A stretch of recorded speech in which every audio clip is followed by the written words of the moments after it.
Wow. Bippity boppity boo, baby. How would you like to have that out your backyard? It's one of the many fountains. That's why they call it Reflection Point. Look at that. Well, that's not the only reason. We're right here at Lake Wiley. I've got Sean Yeary in my car. Sean's one of the approved builders here. Sean, it's possible to build here less than 700, 800, but because the lots are really reasonably priced. But what would somebody get if they tried to just go the absolute cheapest with a builder?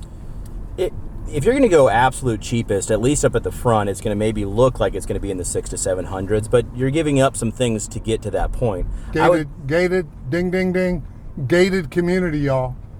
I'm sorry, sir. But I would say that more homes, our homes in here more often than not, are going to be in that $700,000 to $900,000. Now, what have you built in here? Like what price points? We've built some, some of them in the 700s, but I'd say most of the houses that we build in here, all in, are going to be around the $1 million. We've also built a lot of waterfront homes, which you're looking at basement foundations, you're looking at boat docks, you're looking at those types of homes, and they're going to be closer to $1.5 million. And so, wow. So why would somebody pick Reflection Point? It's on the other side of Lake Wiley, so the commute's a little challenging. Yes, the commute is a little bit challenging. However, you're still about 25 minutes from downtown Charlotte. You're about 20 minutes from Charlotte Douglas Airport. And also Belmont, the little town of Belmont, is very quaint. It's got everything you need. It's gorgeous, and it's a very popular area. So you don't necessarily feel like you've always got to go into Charlotte to do something. I love downtown Belmont. I love the restaurants. I love downtown Belmont.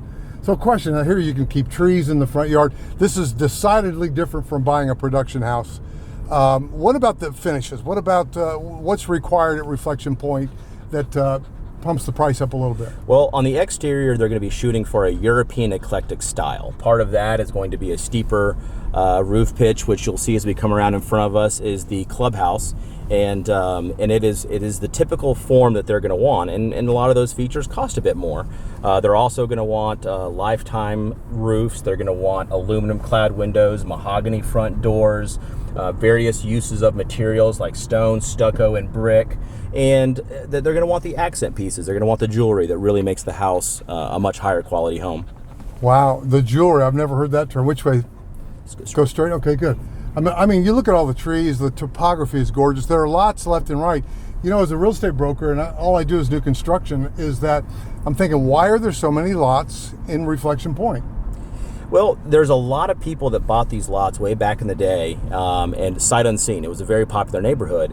Now they've held on to those lots, and plans have changed, and so the market's hot, and a lot of them are coming on the market, and they're just competitive. Yeah. But for what you get, they're some of the prettiest lots around, in my opinion. Well, and again, having to build to a higher standard of materials, for instance, you mentioned a lifetime roof. I mean, what's the difference between that and a 30-year architectural shingle? I'm not going to say double, but I would say close to. But it's that deeper shingle gives a lot more definition. It's going to last longer. It's when people are looking at homes later on, when you go to resell it, people notice those things, much like the aluminum clad windows, and just the more detail into the styling. Something else you'll notice with a lot of these homes is you're not allowed to do just a basic landscape package. You have to sod the front yard. You have to have landscaping all the way around the home. They do a lot of things so that you don't get that unfortunate situation where you build a really nice home and then your neighbor comes in and builds a house that's lower quality and then just seeds the whole yard because they ran their budget thin. So this neighborhood is always going to maintain its integrity. What are some other things that distinguish you and your build quality from some of the others that might come in? Because a lot of people just go to the cheaper guy, right? So here's a perfect example. So you can see right now, this lot is so steep that we're actually looking at the roof of this house. The houses further on down here all used Allen block or a stacked style retaining wall to build up the pad, and then they're building their house. Well, when you do that, your footings are now on top of compacted fill that is being held up by a retaining wall. So essentially, the structure of your house is very reliant upon the integrity of that retaining wall. But if you look at the house that I built on the left, You built that one? Yep, the one on the left right there with the more of the brown roof and the green stucco. What we did is we did a reversed poured concrete wall. The footings go down into terra firma. That house will never go anywhere. Wow.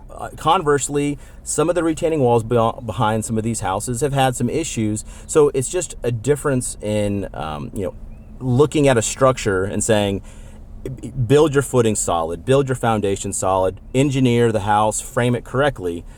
All the cosmetic things can be fixed, but the structural things are very, very difficult to fix later. And you just can't tell it by looking. All four of those looked gorgeous, but again, you don't know about the foundation. What are some other things that you do that keep your prices where, by the way, your prices sound very affordable to me, as you just quoted to my client, but what things set you apart? Because I know sometimes people gravitate to the cheapest builder, and you ain't the cheapest builder. Yeah, exactly. It's I always like to equate it to going out to eat. If to have a very nice or a 5-star meal, you've got to have good ingredients, and you have to have a good team, a good chef and sous chefs and such in the kitchen to produce that. And then you have to have the general manager to pull out all together.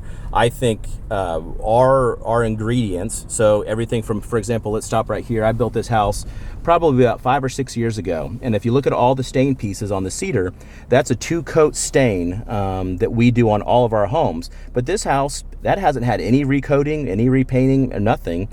And after 5-6 years, it still looks, just like we left it. It looks great. Now, why is that one for sale, you think, after 5 years? So this home I actually built for a homeowner, and the backyard is a little bit steeper, as you can see the lake over on the right. Waterfront, right? So what they've decided to do is buy a flat lot on the other side of the neighborhood. They're going to sell this, and they're going to have us build them another house just on the other side of the neighborhood. You're going to build them another house? Yep, we're going to build them one after this. How cool is that? So well, that's a repeat customer, The right? way they look at it is we did a great job on the first house. We were honest and did what we said we were going to do, so there's no need for them to look at other builders. Oh, that's excellent.